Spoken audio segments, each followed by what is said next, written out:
and welcome to the Game Changers. I'm Sue Anstis, and this is the podcast where you'll hear from trailblazing women in sport, exploring their stories as we consider wider issues around equality in sport and beyond. I'd like to start with a big thank you to our partners Sport England, who support the Game Changers through a National Lottery Award.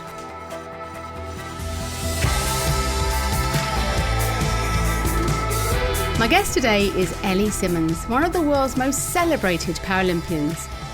A 5-time Paralympic Champion and 14-time World Champion, Ellie shot to fame when she won her first Paralympic medals aged just 13 at the Beijing Paralympic Games.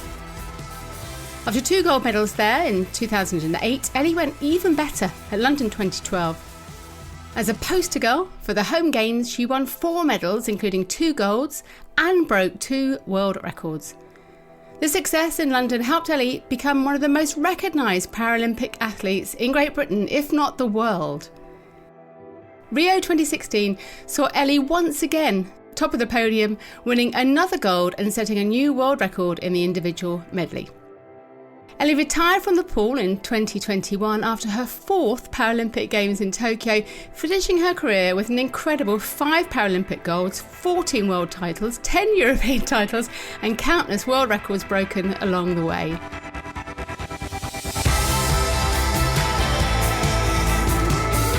Ellie continues to work with a variety of charities, including the Dwarf Sports Association, Water Aid, the Scouts, and I Am Water. In recent years, it's been fabulous to see Ellie's work in the media. Along with making powerful documentaries, Ellie's been a guest on some of the country's most popular shows, including Celebrity Gogglebox, Celebrity MasterChef, which she won, and her appearance on BBC's Strictly Come Dancing last year, which cemented her status as one of the nation's most well-loved personalities. So Ellie, I'd like to start, if I can, with the work that you're doing now, and especially around the work with the oceans. I know that ocean conservation has been a passion of yours for many, many years. So can you tell us how that interest started in the first place? Yeah, I think for me, I love water, not just because it's been my sport and my life for so many years. Learned to swim at the age of 5, and then with what I've gone and done at the Paralympics and World Championships, and smelling of chlorine every single day, or bar Sunday sometimes if I could get it off me. But yeah, for me, I loved water, but there was always a bit of that fear of the ocean. I think a lot of people are a bit scared of the ocean. I think it's always portrayed in quite a negative way in the media, with the likes of Jaws and all that type of stuff. And I had this amazing opportunity. I've always had a dream, when you're a kid, you have a dream of swimming with dolphins or swimming in the sea. And I had a dream of swimming with dolphins way back in 2016, before my 3rd Paralympics in Rio. I got an amazing opportunity to go out to South Africa and swim with dolphins for an ITV documentary. And it was about conquering that fear.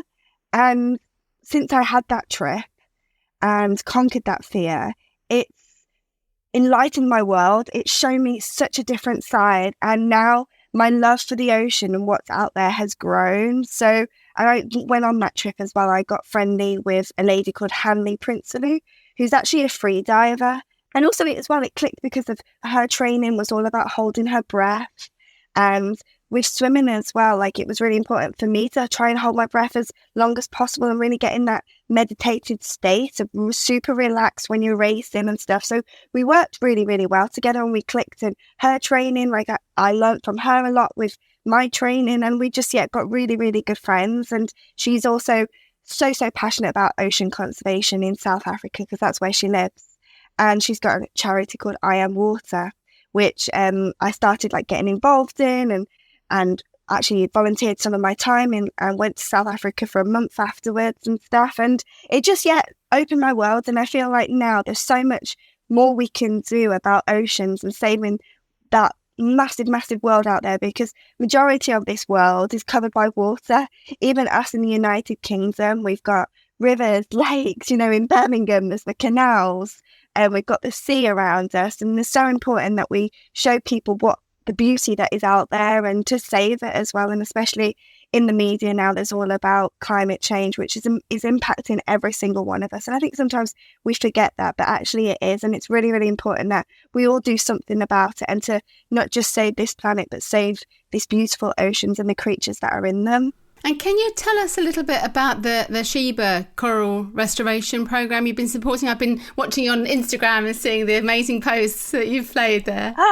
That's been an incredible opportunity. So I've been working with Sheba, and who are part of Mars Corporations, and one of their initiatives is coral restoration. And for me, that just fits and is part of my passion as well, about saving not just the creatures, but also coral as well, because coral it's like trees in the ocean.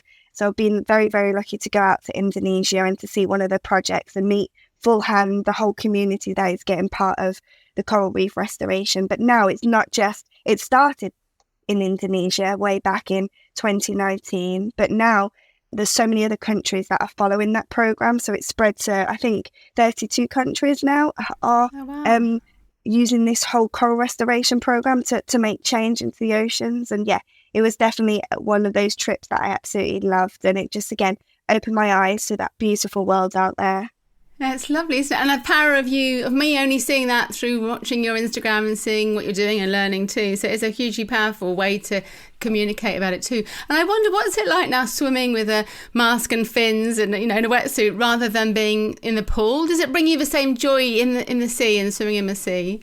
Yeah, no, it does, definitely. I think that's now my love, for a different type of water. Give me a bit of sea salt. I'm still not a fan of getting my mask or goggles filled with water. When I was a swimmer, that was one of my massive fears. Of when I used to race, I used to try and suck my goggles to my eyes so that no water would get in. But I think for me now, I've swum for so many years. I love swimming and I love everything about it, but I think I need a bit of a mental break from that lane swimming. So now it's it's changed to wearing a wetsuit, wearing a mask, a snorkel, getting into the sea. But I absolutely love it. I'm still not a fan of cold water, so give me hot sea and I'm happy, but cold sea is definitely a different ball game. I'm a cold water fan, so I'll have to get you involved in that more. I love cold water. Yeah, this open water swimming is gone huge, and I'm so happy about it. I saw on your show, your movie, chatting to people that were open. Oh, actually, you were open water swimming at the start, yeah, and swimming in that lake, and yeah, it's a massive passion, and it's amazing that so many people are getting into that passion and getting into that thing of open water swimming and swimming, because I've not done it. I've only done it in hot places, but I think it's quite liberating, isn't it? And it wakes you up and it starts your day of just swimming in cold water. Yeah, good for the soul, I say, good for the soul. Yeah. So I wonder if I can take you out of the ocean and back into the pool. But the young Ellie, you talk about that kind of love of swimming that you had. So how did you first discover it? How did you first come to swimming? So it started at the age of 5. Just like a majority of children out there, just learning to swim, to be safe around the water. I'm from a big family. I've got 3 sisters and 1 brother, and my parents gave them the opportunity to learn to swim. And I remember sitting at the sidelines watching my sister swimming, and next thing I know, it was me learning to swim. So it wasn't a factor of this is what I'm going to do for the rest of my life. It was just because to be safe around the water. But actually, where I learnt to swim, in Bolmere Swimming Club, in Sutton Coldfield, in Birmingham, it wasn't just the learn to swim side of the swimming club. There was also a competitive side as well. And me, I've even now as a 28-year-old, throughout my life, I'm very, very competitive. And when I was younger, I was, when you're young, you want to get your 10-metre badge, your 20-metre badge, all these different types of badges. That was me. I wanted to get everything. I was I want to be better every single time I swim. And where I learned to swim, the coach at the time, Ashley Cox, used to come to the learn to swim side of the swimming club and used to come and say this is the competitive side. This is the training. We think you might be good for it. Come and try it out. And yeah, I just ended up going and learning and swimming for the competitive side of the swimming club. And when I was younger, I didn't just swim. I did so many other activities as well. I think my mum was very happy that I was the youngest, because I was always doing something. I was never one of those children that could sit and watch TV.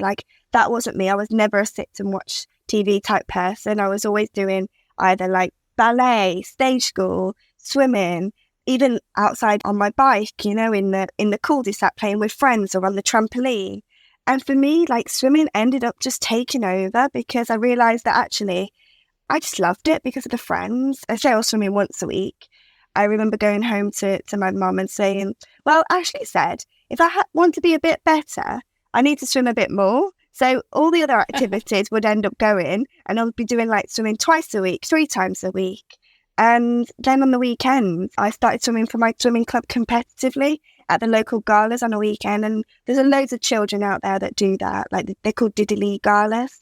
And I just loved it. Like, I absolutely loved swimming competitively. And I didn't do well, but it was actually more just the fact that what I realised looking back now, which Ashley and Bolmere Swimming Club were amazing at, was including me like everyone else. Like, yes, I had to work harder, but they were so good at adapting and treating me like every single other child out there, even though I didn't swim well for the swimming club. I didn't get them points or anything. But for me, it was just being part of that team, being part of the friendship, going on the minibus like everyone else, being part of that whole team just brought me so much joy. And it was so amazing. And I think, like, now I say to coaches out there in clubs, like, if you have a disabled swimmer, treat them exactly the same as anyone else, because it gives them so much joy, and being part of it is it's just life-changing. And I think having to work that bit harder to keep up with my non-disabled peers actually made me work harder.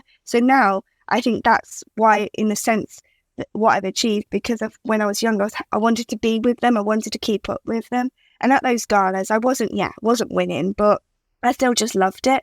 But I think the life-changing moment was actually watching Athens 2004 Paralympics, because at that time, even before that, 9-10-year-old, I didn't know that there was disability galas. I didn't know there was actually disability competitions.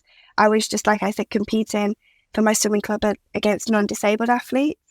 But that turning point was Athens 2004, sitting on that sofa and realising that there's people like me on the TV, that there's Paralympic swimming, that there is the Paralympics. And I remember saying to my mum, like, how old do you have to be to go to the Paralympics? What do you have to do? And my mum was like, oh, you just have to be really, really good.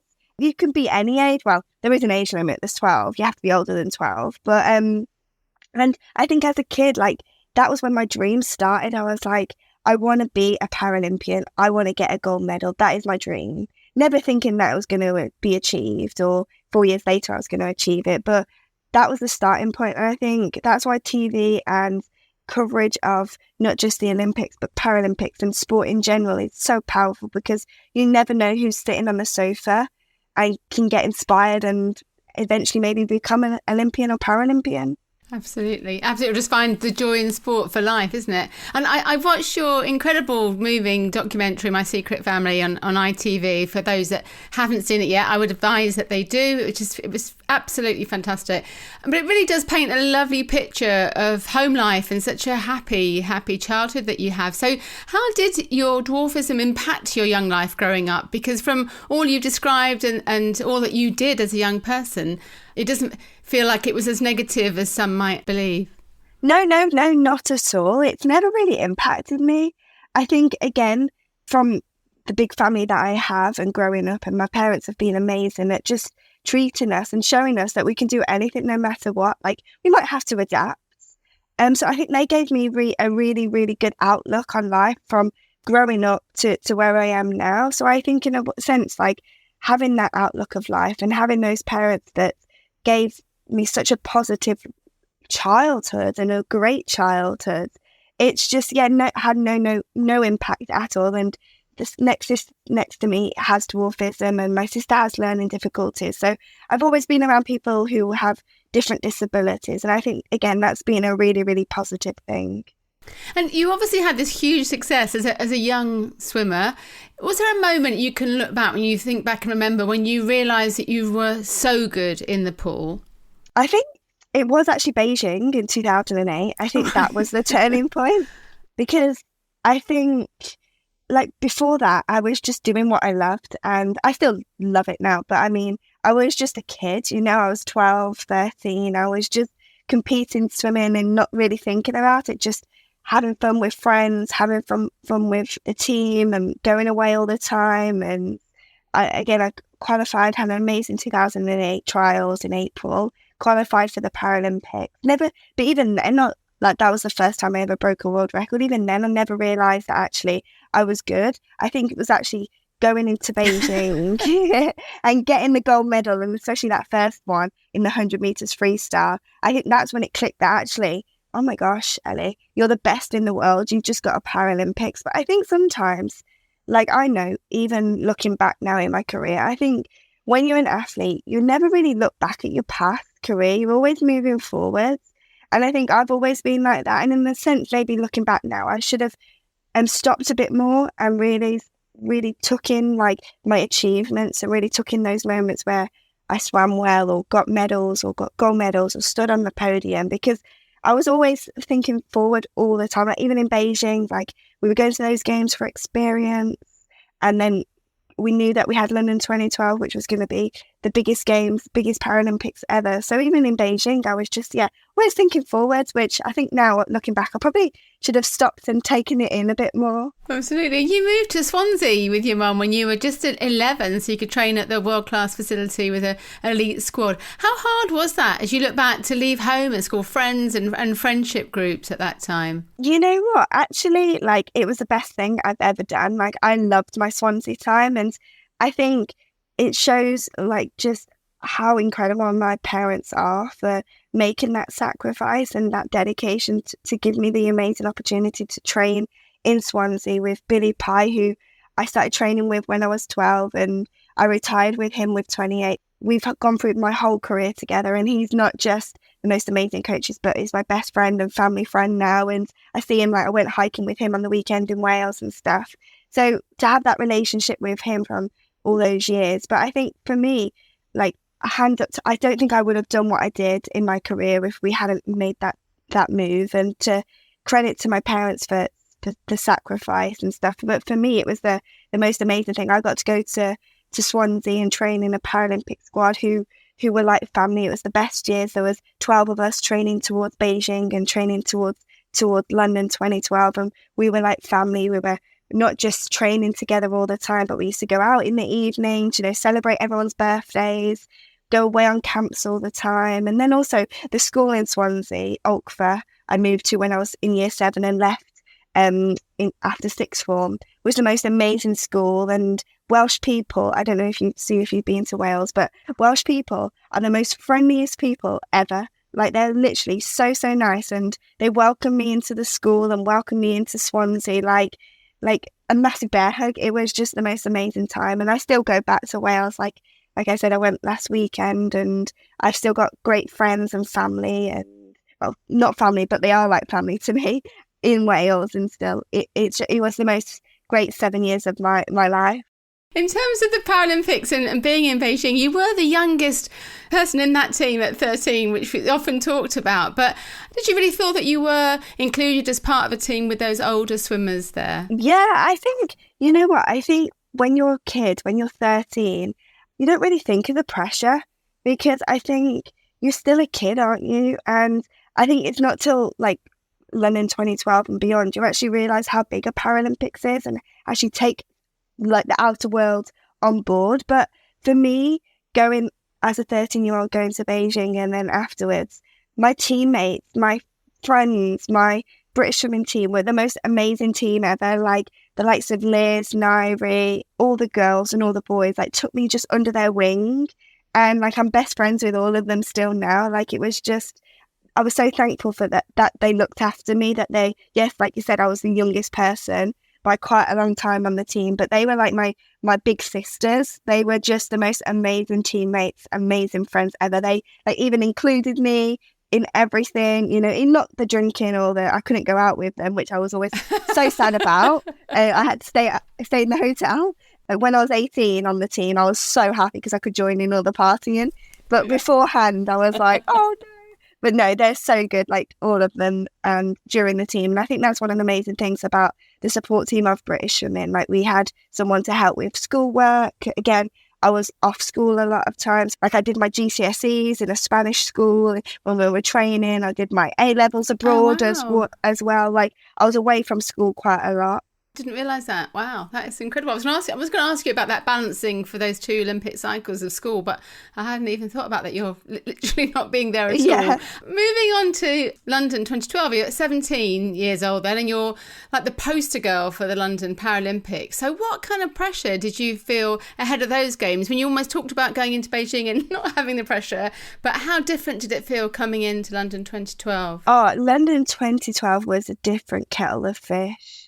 The pressure on not just my shoulders, but I think a lot of the home British athlete soldiers was immense. And I think in a way of what I had achieved in Beijing with those 2 golds and then coming home, as soon as I landed from Beijing, I think maybe the media, sponsors just like attached themselves to me, which was good, but it also had its like nerve-wracking things as well, because again, being like one of the home favourites, it just meant that the pressure was immense, because people, even before I was going to London and even before I raced, people were expecting me to get those golds already, and it just created a massive, massive pressure on my shoulders. And I think going into those games really made me realise how important psychologists were, and my support team, like my parents and my coach, because they really helped like chat things through, really focus on the psychological side of the sport. Whereas before that, I really didn't take that on board. I was just going out racing, where actually the mental side had a massive part to play in it. So for me, London 2012 was just the most nerve-wracking experience. And when I got that first gold medal, I think the feeling had changed. Like with Beijing, it was all amazing. When I got the gold, it was just incredible. Was that when I touched the wall on the first 400 meters freestyle and saw I did the PB and world record and gold, the feeling was relief that I'd done it, that I could finally say I got a gold medal around my neck. And all those expectations and pressure from sponsors, the public, sport, the people in the crowd, all of those, like I could finally say I got the gold medal. And it was just relax after that, like I'd just done it. And I think I hear like a lot of athletes actually felt that in London 2012, especially home athletes, you know, because there was a lot of being a home game. So we had a home crowd, you know, we had friends, family in the audience. In the audience, I'm sounding like I'm back on Strictly. in the spectators, you know. But yeah.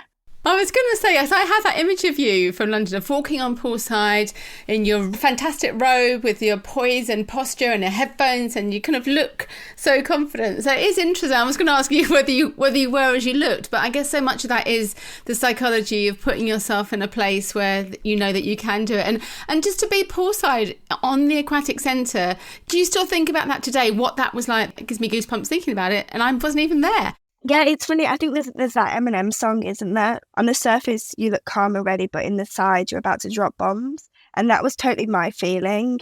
Like coming from the cool room to the dive block in London 2012, I was trying to like be positive and strong, but actually inside, I was so nervous. I was the most nervous I've ever been, and I was shaking, and I was thinking, why am I putting myself through this? It's a horrible, horrible feeling. But then that's when my psychologist, all her work that she'd done with me had a massive part to play, and also the confidence in yourself as well. That moment of self-belief, you know, I'd done everything I possibly could in training, and I had the most amazing lead up to 2012 because that's what I wanted to do.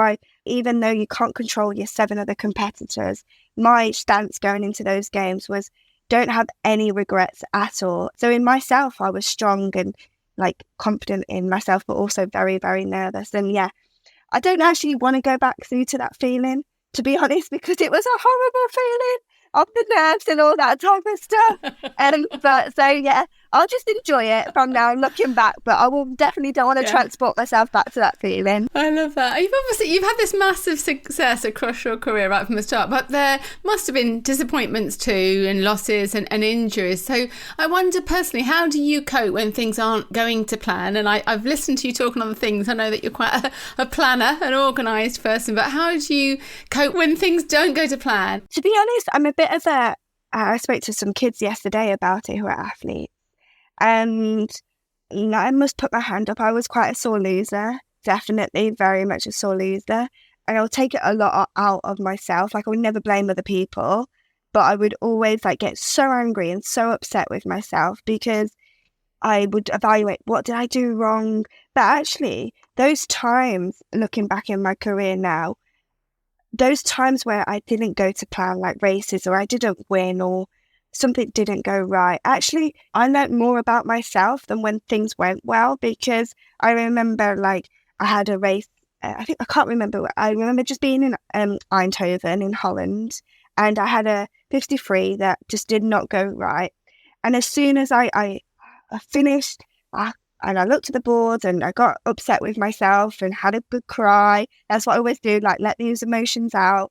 And then as soon as I swam down, and then as soon as I got my team around me and we sat down and we evaluated everything.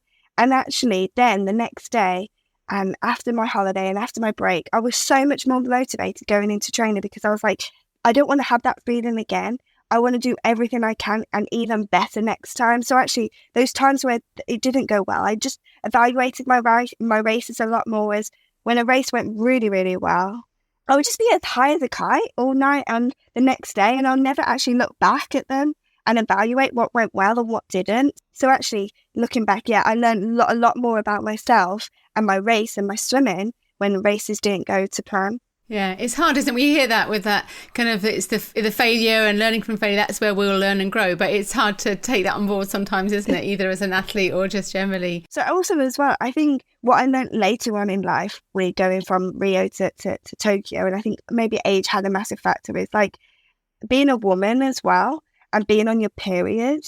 That really affected my training. I used to take it really, really out on myself when sessions didn't go well. But then also now, well, when I was older, I used to think, we're not robots, are we? There's some days where sessions aren't going to go well. Like, our body's not going to be on it all the time. We're just going to have those sessions where you just don't swim well, and there's no other reasons. But especially like when I was on my period, and like, again, mentioned my coach knew me from so many years, and he would be like, "Elle, are you feeling okay? Like, what's coming on? Like, what time of the month is it?" All that type of stuff. And we were really great to have that open relationship and talk about those types of stuff, because I think being a woman in sport is tough when you're on your period or coming on your period and stuff. And I think it's not really spoken about much. I mean, it's great to hear you're talking about it, but it does feel like right now, with the work that the likes of Emma Ross and Georgie Brunville and others are doing in this space, is we are now beginning at last to have those conversations about bodies and periods and how it impacts. It's madness, isn't it, that it wasn't talked about in the past? Yeah, I know it is crazy, but like you said, there's some amazing women and people that are searching and doing some research and finding out, because it does have a massive impact, and so many people are different. Like for me, I always used to perform so good after my periods, but it took me ages to figure that out. It was later on in my career that I realised that maybe it should have been at the start. You know, I think women, we need to be open a lot more, and not just, it's not our fault at all, but I mean like the people just, be able to talk about it in a comfortable manner. And you mentioned, obviously, your fantastic coach from Swansea. You had such a positive experience there, and that's continued through, and obviously reflected in your success in Beijing and London. But sadly, there were issues with a bit of a bullying culture in para swimming ahead of Rio 2016, and you'd moved to Manchester to the High Performance Centre. So I wonder how that hostile environment with that coach, not the coach that you had for all those years, but how did that impact you and your performance? You know what? I think actually it still impacts me sometimes now. Oh wow! And haven't really. Yeah, I think it's crazy when you're. I think it shouldn't be like when you're in an environment that someone is putting you down every single day, and something that you think you're good at, and they tell you you're not good at it.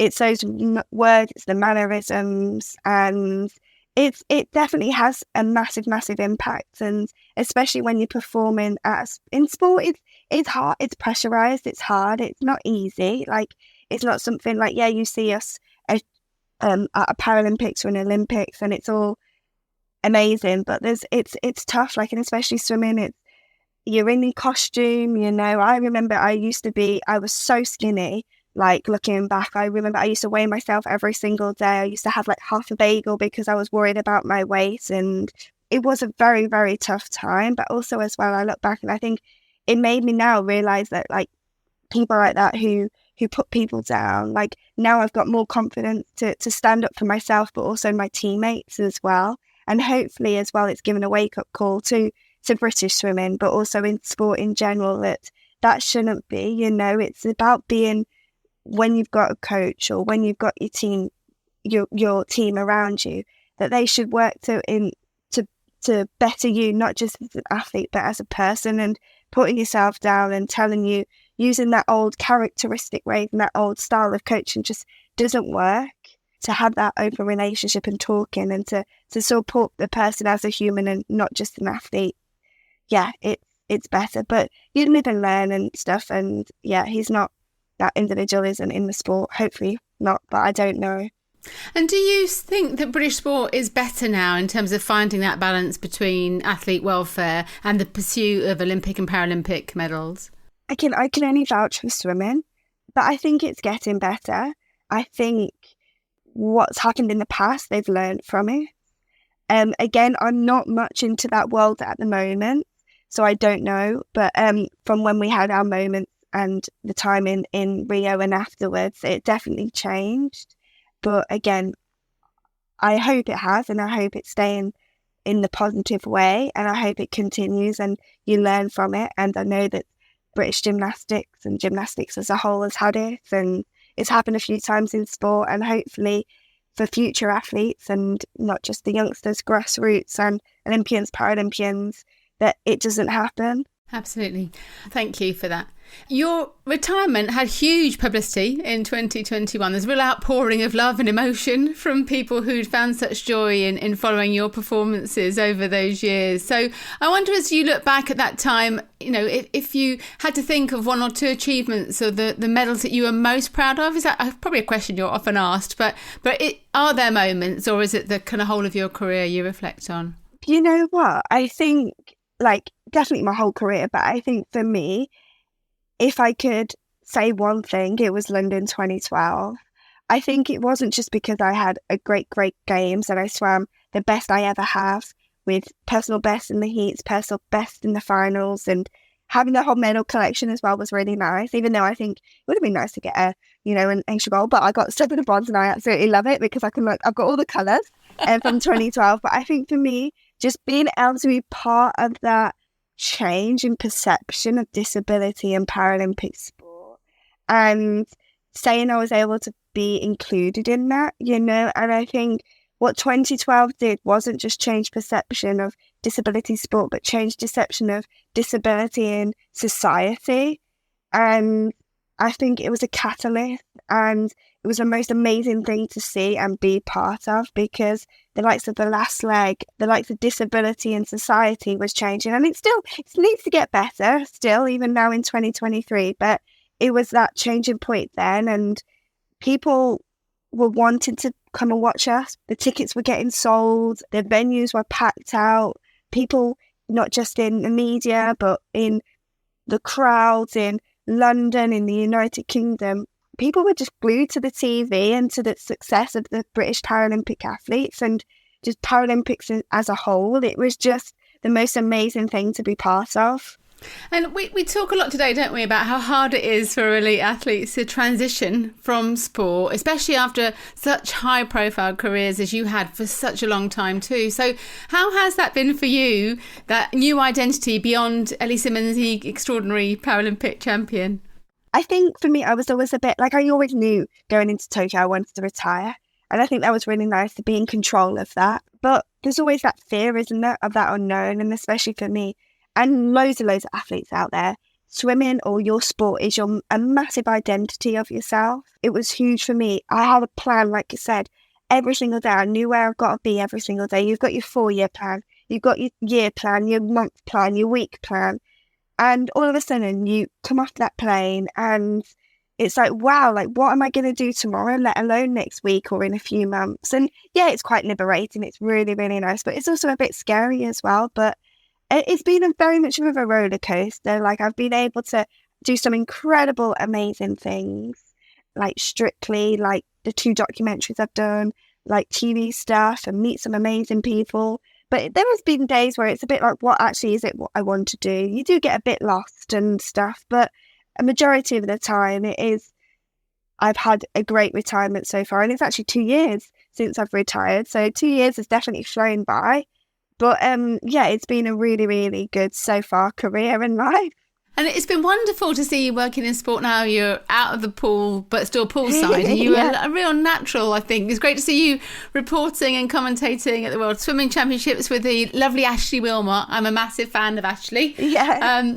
So I just wonder, was that second nature to you, that being with the microphone and just talking, or were you really out of your comfort zone there? You know what? I love it. Like, I really, really enjoy it. And like you said, to still be part of the sport and to still do the swimming, like, again, having that amazing opportunity last year at the Commonwealth Games, and then this year at the World Swimming Championships, and we've got the Paris Olympics and Paralympics next year, so hopefully that. But yeah, I think, like, it's always learning, isn't it? I've been able to speak to Claire Baldwin, who, oh my gosh, she is the most talented, amazing woman, and you just learn from her every single day, and the loveliest human ever. And she's so nice, and to learn from her and to see her do her thing and stuff, and to watch her, and then I think I learn every single time I do it. And like, I have cock ups, I have times where it goes wrong and stuff, but we're human, and I do get super nervous because I want to do a good job, and I want to do a good job not just for me but for the sport and for the channel I'm working for. But it's been really, really fun to have a mic and to interview the athletes and to just be involved in sport. I heard you talk about the beautiful flow that comes from being at the very best of yourself, and how you used to find that in the pool. So I wonder kind of where you're finding that in life today, and whether you got that in Strictly, and that learning of new skills and so on. Yeah, I think that I did. Strictly was the most amazing experience ever. Like, it was so lovely, and to learn how to dance and stuff was just fabulous. Even like, for me, being a swimmer for a long time, smelling of chlorine all the time, normally having my hair in a bun, wearing swimming costumes, and that whole different world of like having fake tan on, getting my hair done, makeup done, dresses, all that type of stuff, wearing heels every day. And, that was tough because the blisters that I got, but just that whole different world and opening up my eyes to it, and to be partnered with Nikita and to learn how to dance and to do that most amazing thing. And to also as well we had a lot of people question as well what we were going to do. Again, he's an average height person. I've got dwarfism. We weren't the stereotypical size for like ballroom or Latin, and people were questioning how we were going to dance. And he's never danced with someone like me before, and I've never danced really never done Latin or ballroom, apart from say your Saturday nights, when you're at a disco and things, you're like raving or pulling out those classic moves.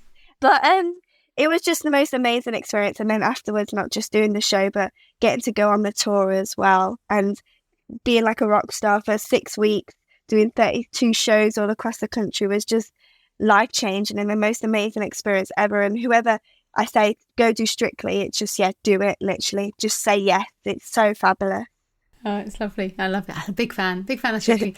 So I guess finally, it's been such a joy to follow your career over the past 20 odd years, and yet you'd be very justified in choosing a quieter life now, but I don't feel that's the route you're likely to take. So I just wonder, what are your ambitions? You've had this 2 years since retirement, but do you have kind of ambitions for what you'd like to do, what you'd like to achieve in the future?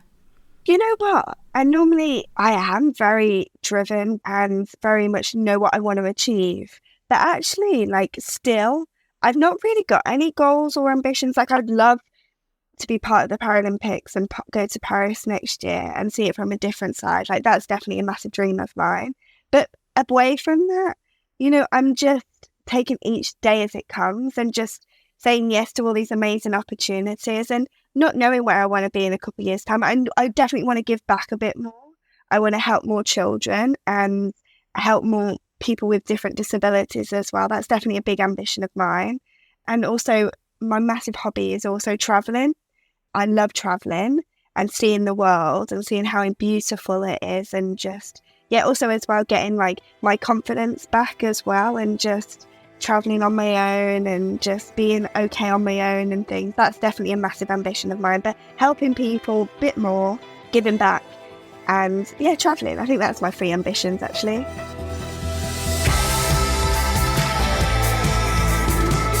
How lovely is Ellie? What a joy to hear more about her career and all she's doing now. If you enjoy the podcast, there are over 160 episodes featuring conversations with trailblazers in women's sport, and they're all free to listen to on podcast platforms or at the Fearless Women website, fearlesswomen.co.uk. Previous guests include elite sportswomen, broadcasters, coaches, administrators, scientists and CEOs from a vast range of sports. The whole of my book, Game On, The Unstoppable Rise of Women's Sport, is also free to listen to on the podcast. Every episode of Series 13 is me reading a chapter of the book. Thank you once again to Sport England for backing the Game Changers through a National Lottery award, and also thanks to Sam Walker at What Goes On Media, who does such a fantastic job as our executive producer. Thank you also to my brilliant colleague at Fearless Women, Kate Hannon.